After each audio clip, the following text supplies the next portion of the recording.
2013-cü il avqustun 9-da Daxili İşlər Nazirliyi Baş Mütəşəkkil Cinayətkarlıqla Mübarizə İdarəsinə müraciət edən vətəndaş ondan hədə-qorxu yolu ilə 120 min manat pulun alındığını və daha 150 minin tələb olunmasını göstərib.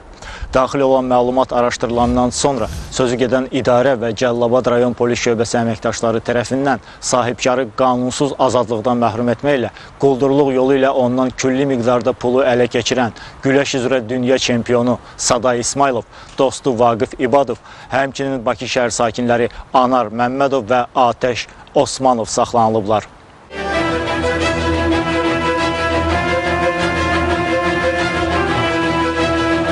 Cinayət işinin başlanmasına 1979-cu il təvəllüdlü Saday İsmailovun və 1981-ci il təvəllüdlü Vaqif İbadovun qabaqcadan əlbir olan bir qrup şəxs halında Əli Məmmədov və Nazim Fərzəliyevdən hədə-qorxu yolu ilə 120 min manat pul tələb edib almaları və əlavə olaraq 150 min manat məbləğində pul tələb etmələri barədə zərər çəkənlərin ərizələri əsasında toplanmış material əsas olub. Cinayət Məcəlləsinin 182.3.2 hədə-qorxu ilə tələb etmə, külli miqdarda əmlak əldə etmək məqsədi ilə törədildikdə maddəsi ilə cinayət işi başlayıb. Ayın 11-də hər ikisi şübhəli şəxs qismində tutulublar. İstintaqla müəyyən edilib ki, Saday İsmailov Vaqif İbadovla qabaqcadan əlbir olaraq tanışı, Mobil Texnologiyalar Məhdud Məsuliyyətli Cəmiyyətinin baş meneceri vəzifəsində işləyən Əli Məmmədovun külli miqdarda əmlakını əldə etmək məqsədi ilə 2013-cü il avqustun 9-u gecə saat 2 radələrində sonuncu ilə Sabunçu rayon arasında fəaliyyət göstərən Amburan çimərliyinin yaxınlığında görüşüblər. Hər ikisi Əli Məmmədova məxsus Mercedes markalı avtomobilinə əyləşib, şəxsiyyəti üzərində zor göstərəcəkləri hədəsi ilə zərər çəkəndən 500 min manat məbləğində pul tələb ediblər. Əli Məmmədov pul verməkdən imtina etdikdə Saday və Vaqif onu avtomobilin arxa oturacağına məcburi əyləşdirib, qanunsuz azadlıqdan məhrum ediblər.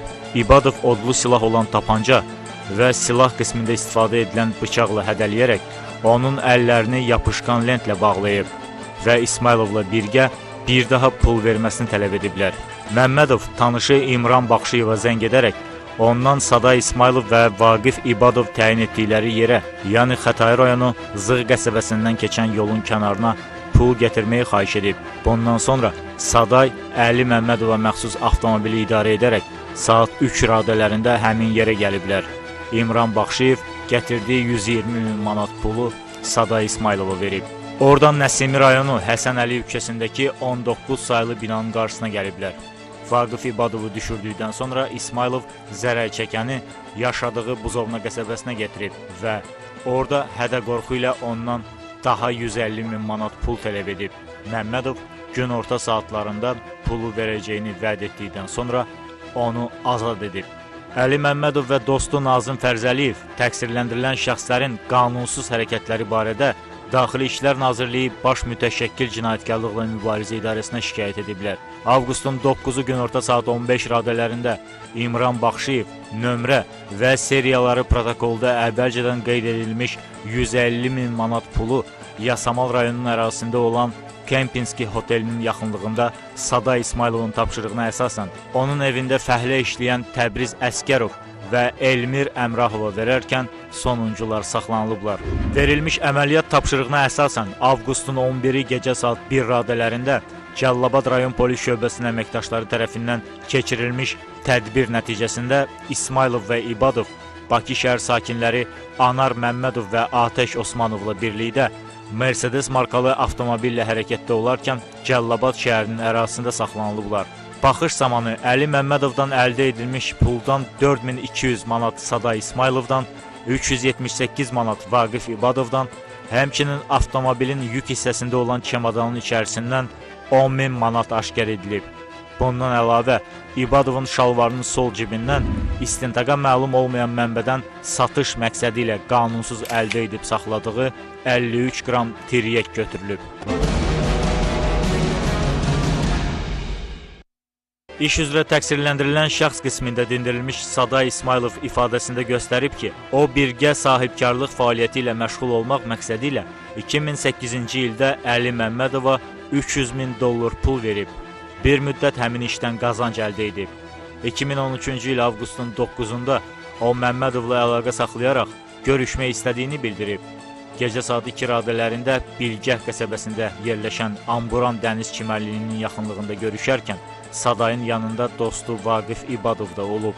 Öz növbəsində İbadov qeyd edib ki, Saday tanışı əlinin ona borcu olduğu pulu vermədiyini deyib və onun geri alınmasında kömək etməsini xahiş edib. Bu səbəbdən ora gedərkən özləri ilə yapışqan lent, bıçaq və tapanca formasında olan alışqan götürüblər.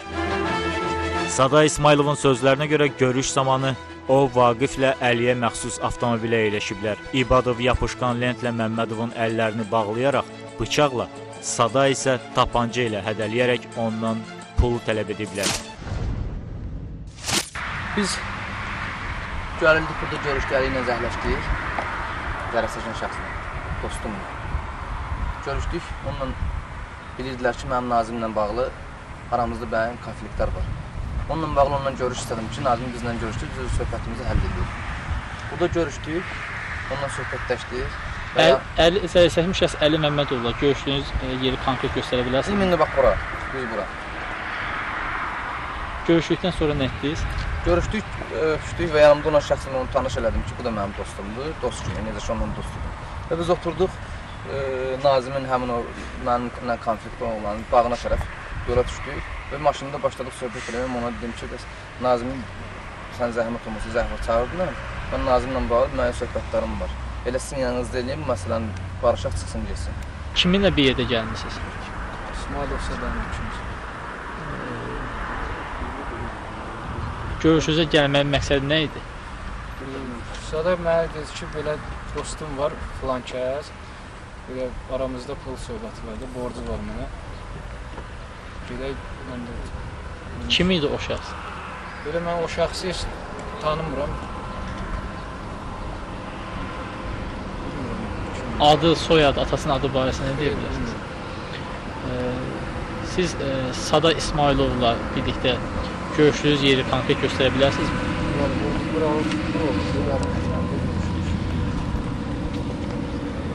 Siz Saday İsmayılovla birlikdə qeyd etdiyiniz şəxslə görüşdükdən sonra aranızda nə kimi söhbət olmuşdur? Yadımda deyil. Dedim də, yadımda olan hamısını bizim. Yox, həmin görüş zamanı nə baş vermişdi? O göstərə bilərsiniz? Sadəcə söhbət eləmişdik. Nə məzmunda söhbət olmuşdu? Aralarında pul söhbət olub. Əli Məmmədov pulu qaytarmaq üçün vaxt istədikdə İsmayılov əsəbləşərək zərər çəkənin mobil telefonunu əlindən alıb acıqlanıb və pulu dərhal verməsini bildirib. Bundan sonra Məmmədov tanışı İmran Baxşıyeva zəng edərək təcili pul lazım olduğunu dedikdə sonuncu onda cəmi 120 min manat pul olmasını söyləyib. Saday İsmayılovun göstərişinə əsasən Əli İmrandan həmin məbləği Xətai rayonunda Zığ dairəsinə çatdırmasını xahiş edib. Artıq oradan ikimiz də agresiyal formada oturduq maşına, sürdük getdik şəhərə tərəf. Şəhərə konkret hansı istiqamətə? Zığ tərəfə, çünki bu aeroport yolundan biz sola döndük, o beton yola tərəf. Buradan Zığ istiqamətinə gedərkən yanınızda daha kimlər olmuşdu? Vaqif, Əli, mən üçümüz olmuşuq maşında. Bəli. Həmin qeyd edilən yeri hal-hazırda göstərə bilərsiniz? Bəli. İsmayılov İmran Baxşıyevlə qeyd edilən yerdə görüşərək Əli Məmmədovun qumarda pul uduzduğunu, həmin məbləğin də ona görə lazım olmasını bildirərək ondan götürüb. Sizinlə Əli Məmmədov arasında nə məzmunda söhbət olmuşdur? Sırf mən olan borcu haqqında, mən yenə bildirirəm. Mən hamısı, bütün bizim dostlarımız hamısı bilir ki, mənim Nazimlə mənim aramda hansı formada münaqişəmiz var. Onu həll eləmək üçün bir söhbət başlamışdı. Artıq yenə deyirəm, o öz seçimini etdi, o tərəfə etdiyi halda mən ondan mənə olan borcunu tələb elədim. Ki, qardaşım, mənim pulumu ver, get, özünüz bilərsiniz. O Nazim, o da sən. Sizinki sizdə, mənimki məndə. Bu formada söhbətimiz olur. Həmin pulun məbləğini deyə bilərsiniz? Saday İsmayılovun pulu götürdüyü yeri göstərə bilərsiniz?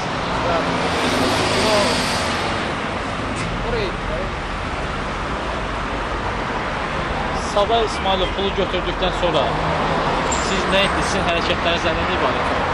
Maşında oturub gözləyirdim. İmran adlı şəxsin idarə etdiyi maşın harada dayanmışdı? Və siz pulu konkret harada götürdünüz?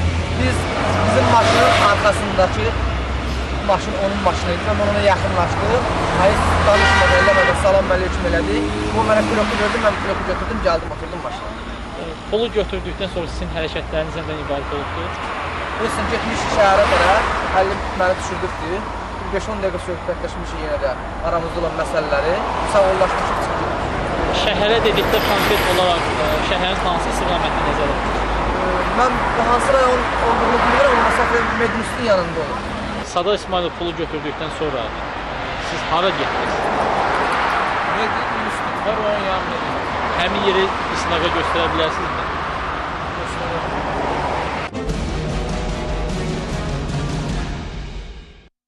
Daha sonra Saday Əlinin avtomobilini idarə etməklə Həsən Əliyev küçəsindəki 19 saylı binanın qarşısına gəlib və pulu Vaqifə verərək maşından düşməsini tapşırıb. Özü isə Əli Məmmədovu yaşadığı ünvana getirib. Orada zərər çəkəndən pulun qalan hissəsini tələb etdikdə sonuncu həmin məbləği səhər qaytaracağını söz verib. Sada İsmailov İmran adlı şəxsdən pulu götürdükdən sonra siz konkret olaraq hansı ünvana gəldiniz və harada söhbət etdiniz? Əli Məmmədov tərəfindən sizə nə qədər məbləğdə pul verilmişdir? Mən burada pulu götürüb gedəndən sayandan sonra 80 pul tutmuşum, amma onun deməyinə görə mənə 120 pul verir. Əli Məmmədovla söhbət etdiyiniz yeri konkret olaraq göstərə bilərsiniz? Buradır, maşında, orada maşında. Siz Əli Məmmədovla söhbət edərkən yanınızda kimlər oldu? Heç kəs yox idi. Vaqifi artıq mən buradan yola salmışdım, Vaqif getmişdim. Və biz buradan o yola salandan sonra hər ikimiz maşınla 1-15 dəqiqə birlikdə hərrənmişik, yenidən qayıtmışıq bura. Mən burada düşmüşəm, o çıxır evinə getdim, mən də çıxır evinə getmişim. Siz Vaqif İbadovu konkret olaraq harada yola salmışsınız? Elə həmin bu yerdə. Günorta saatlarında Əli Məmmədov ona zəng edib nəzərdə tutulan məbləği İmran Baxşıyev vasitəsilə göndərəcəyini bildirəndə Sada İsmailov pulu evində fəhlə işləyən şəxslərə verməsini deyib. Sonra fəhlələr Təbriz Əskərov və Elmir Əmrahovla əlaqə saxlayaraq onlara əmanət veriləcəyini bildirib. Lakin məsələnin mahiyyətini izah etməyib. Bir neçə saatdan sonra İsmailov Əli Məmmədova həmçinin fəhlələrə zəng edib, lakin heç biri telefonuna cavab verməyib. Sonradan xəbər tutub ki, Əli Məmmədov onun və Vaqif İbadov barəsində polisə şikayət edib. Bununla əlaqədar İmran Baxşıyev pulu verərkən fəhlələr saxlanılıblar. Bu hadisədən sonra Sada İsmailov Bakıdan qaçmaq fikrinə düşüb. Avtomobillərin icarəsi ilə məşğul olan Ram Servis şirkətinə zəng edərək rayona istirahətə getmək üçün sürücü ilə birlikdə avtomaşın lazım olduğunu bildirib. Həmin şirkətdən sürücü kimi Atəş Osmanov təyin edilib. Avqustun 10-da tanışı Anar Məmmədov və dostu Vaqif İbadovla birlikdə Bakıdan Cəllabada yollanıblar. Bir gün İbadovun əmisinin evində qonaq qalıblar. Gecə ilə geri qayıdarkən Cəllabad şəhəri ərazisində polis əməkdaşları tərəfindən saxlanılıblar. Üzərlərinə həmçinin avtomobilə baxış keçirilərkən hər ikisindən və maşının saxlanc yerindən Əli Məmmədovdan aldıqları pulun bir qismi aşkar edilib. Sada İsmailov, siz ifadənizdə göstərirsiniz ki, Vaqif İbadov, Anar Məmmədov, Atəş Osmanovla birlikdə Bakı şəhərindən yola düşüb Masalı rayonuna getmək istəyirsiniz. Qeyd edilən şəxslərlə birlikdə konkret olaraq harada görüşmüsünüz və harada yola düşmüsünüz? Sırf burada, çünki bura tanındığı yer üçün olduğu üçün mənim özüm də daha yaxşı tanıyıram. Uşaqlardan müəyyənləri şəhəri tanımırıqlar üçün demişəm Medinüstün yanında plan yeri sırf var, altı sizi gözləyirəm. Gəliblər buradan da maşınlar getmiş.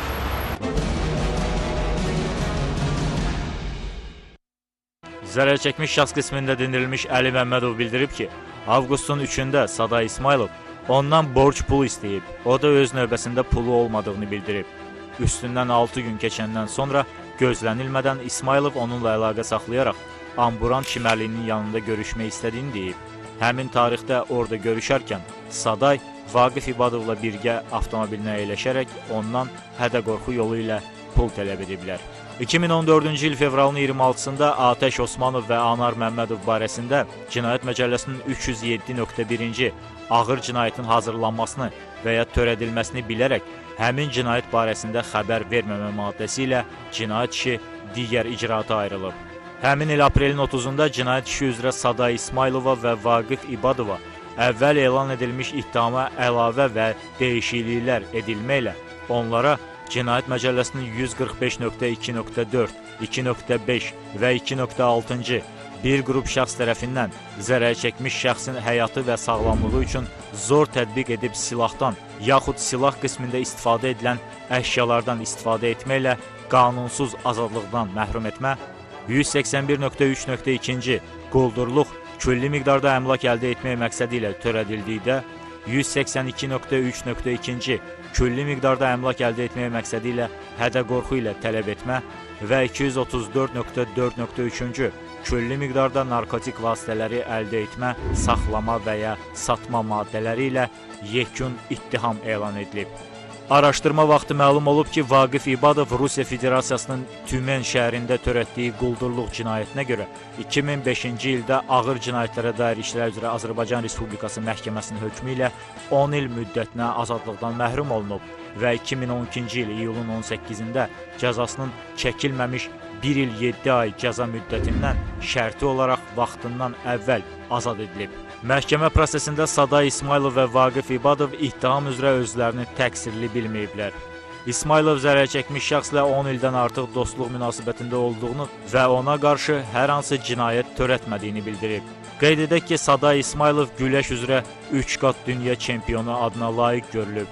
Azərbaycan Güləş Federasiyasının idman işləri üzrə şöbə müdiri olub. Vaqif İbadov Saday İsmailovla cinayət törətmədiyini və üzərindən aşkar edilən narkotik maddənin ona məxsus olmadığını göstərib. Məhkəmə tərkibi təqsirləndirilən şəxslərin ifadələrini inandırıcı hesab etməyib. Məhkəmə iş üzrə toplanmış sübutların məcmusuna qiymət verib belə nəticəyə gəlib ki, Saday İsmailov və Vaqif İbadov Əli Məmmədovu qanunsuz azadlıqdan məhrum edib ondan hədə-qorxu ilə pul tələb etməklə Cinayət Məcəlləsinin müvafiq maddələrində nəzərdə tutulan cinayət əməlini törədiblər. 2014-cü il noyabrın 12-sində məhkəmənin hökmü ilə Vaqif İbadov 13 il 6 ay və Saday İsmailov 12 il 6 ay müddətinə azadlıqdan məhrum etmə cəzalarına məhkum olunublar.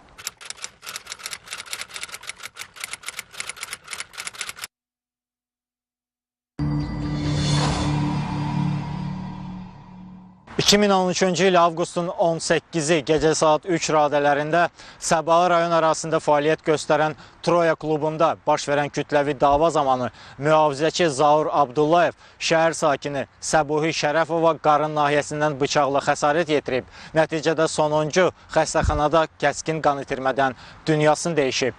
Cinayət əməlini törətməkdə şübhəli bilinən Abdullayev səhərsi gün məsuliyyətə cəlb edilib.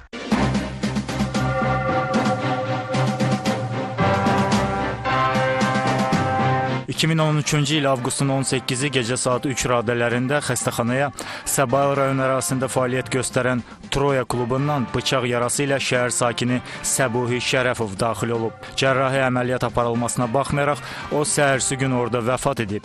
İşin araşdırmasına başlayan 39-cu polis bölməsinin əməkdaşları aydınlaşdırıblar ki, Xəqani küçəsində yerləşən klubda baş vermiş kütləvi dava zamanı Səbuhi Şərəfov mühafizəçi Zaur Abdullayev tərəfindən bıçaqlanıb. Faktla əlaqədar rayon polis idarəsi istintaq şöbəsində ilkin olaraq Cinayət Məcəlləsinin 126.1-ci qəsdən sağlamlığa ağır zərər vurma maddəsi ilə cinayət işi başlanıb.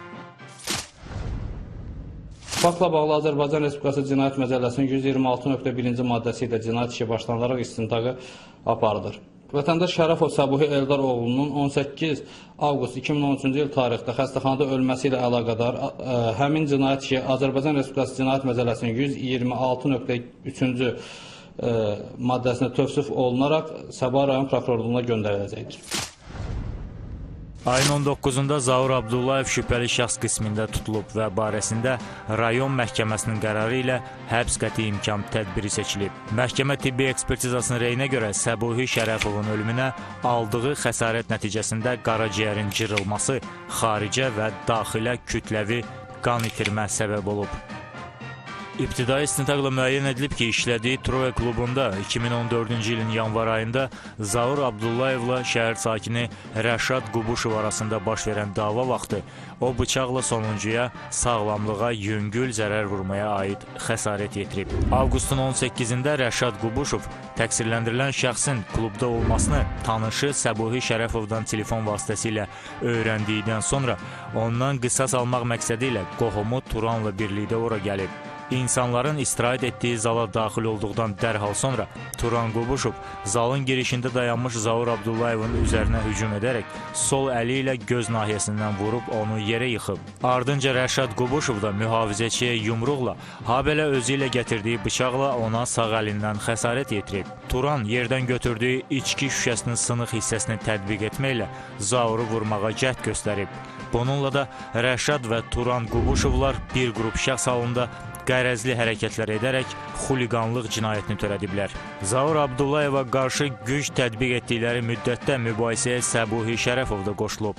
Nəticədə onunla təkbətək əlbəyaxa olan zaman Abdullayev əlində olan özünə məxsus bıçaqla qaraciyər nahiyəsindən güclü zərbə vuraraq Şərəfovu qəsdən həyatdan məhrum edib. Sentyabrın 17-sində Rəşad və Turan Qubuşovlar Cinayət Məcəlləsinin 221.3-cü xuliqanlıq, silahdan və ya silah qismində istifadə edilən əşyaları tətbiq etməklə törədildikdə maddələri ilə cinayət məsuliyyətinə cəlb olunmaqla barələrində polisin nəzarəti altına vermə növündə qəti imkan tədbiri seçilib. Təqsirləndirilən şəxs qismində dindirilmiş Zaur Abdullayev ifadəsində göstərib ki, yanvar ayında klubda olan zaman qiyabı tanıdığı Rahid Məmmədovun ona polis əməkdaşları ilə dostluq etməsini irad bildirməsi ilə əlaqədar aralarında mübahisə baş verib. Həmin söhbətə müdaxilə edən Rəşad Qubuşovla kənara çəkilib dalaşarkən cibindəki iti əşya ilə ona xəsarət yetirib. Kənar şəxslər onları ayırıb və o maşına oturub yaşadığı evə gedib. Sonralar etdiyi hərəkətindən peşman olub və dəfələrlə Rəşada zəng edib üzr istəsə də sonuncu onunla barışmayıb. Avqustun 18-nə keçən gecə Rəşad Qubuşov 2 nəfərlə birlikdə kluba daxil olduqda Zaur Abdullayev ayağa qalxıb ona salam verib. Rəşad onu söhbət etmək üçün bayıra dəvət etsə də, əhəmiyyət vermədən onları klubun əsas zalına keçirib. Rəşadın ona qarşı aqressiv olduğunu görüb, onu döyəcəyi barədə düşünüb. Bir neçə saniyədən sonra zala girərkən Turan Qubuşov ona yumruq ataraq yerə yıxıb, ardınca üzərinə Rəşad və Səbuhi Şərəfov gəliblər. Zaur yerdə olan zaman Rəşadın əlindən tutub. Həmin an onun əlində bıçaq olub-olmadığına fikir verməyib. Lakin sonra dalaşma gedişində onda kəsici alət görüb. Səbuhi əlindəki bıçaqla onu vurmaq istəyərkən sağ əli ilə alətin tiyəsindən tutub, bıçağı Şərəfovdan alıb, kəsici aləti nümayiş etdirərək onlara yaxın gəlməmələrini bildirib. Səbuhi üzərinə gəldikdə Zaur onu özündən uzaqlaşdırmağa çalışıb, lakin əlindəki bıçaq qəflətən Şərəfovun qarın nahiyəsinə batıb.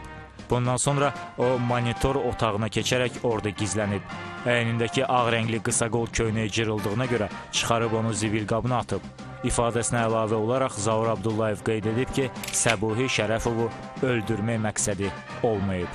İş üzrə dindirilmiş Rəşad Qubuşov isə bildirib ki, həmin gecə tanışı Səbuhi Şərəfov zəng edib istirahət etmək məqsədi ilə onu və Turanı Troya klubuna dəvət edib. Taksi avtomobili ilə kluba gəldikdə Səbuhi oradan çıxaraq hər ikisini içəri çağırıb, lakin Turan maşında qalıb. Rəşadla Səbuhi isə kluba daxil olublar. Rəşad Qubuşov Zaur Abdullayevin giriş qapısından bir qədər aralı mühafizəçinin əyləşdiyi masa arxasında oturduğunu və kiminləsə söhbət etdiyini görüb. Bir neçə dəqiqədən sonra o Turanı çağırmaqdan ötürü klubdan çıxıb və sonra birlikdə geri qayıdıblar.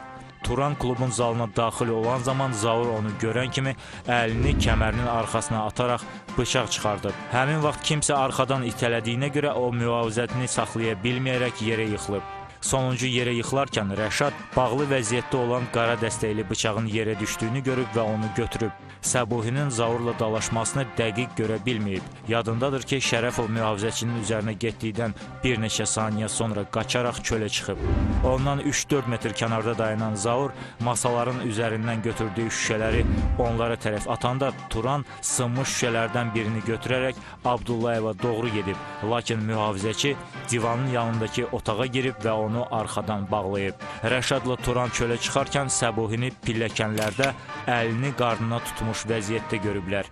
Şərəfov ona və Turana klubun yanından uzaqlaşmalarını məsləhət görüb və Zaurun onu vurduğunu bildirib.